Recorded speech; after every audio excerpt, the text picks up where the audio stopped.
Welcome to Not Milk Never Milk. Subscribe if you're lactose intolerant. Figma opens in a browser and also has a desktop app. Start by creating a new file and notice the three main panels: left layers, center canvas, and right properties. Use the top bar to switch tools or search with the quick actions shortcut. Use the hand tool to pan and Control+ or trackpad pinch to zoom. This helps you inspect details.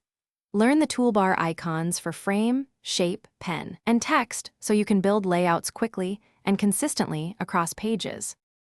Create a frame with the Frame tool to set device sizes like 375x812 for phones and 1440x1024 for desktops. Draw shapes and add text, then select repeating elements and convert them into a component to reuse and update globally. Use auto layout with explicit padding and spacing values to make lists and cards responsive. Adjust alignment and fixed sizing when needed.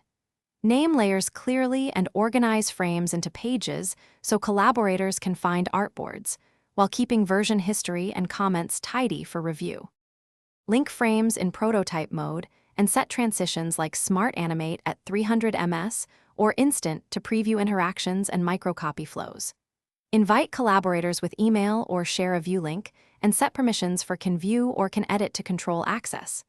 Use comments for feedback and assign replies to team members. Resolve when finished. Export selected layers or frames as PNG, JPG, SVG, or PDF and choose 1x, 2x, or 3x scale, or exact pixel sizes for development handoff. Thanks for watching. If this was helpful, leave a like and consider subscribing. See you next time.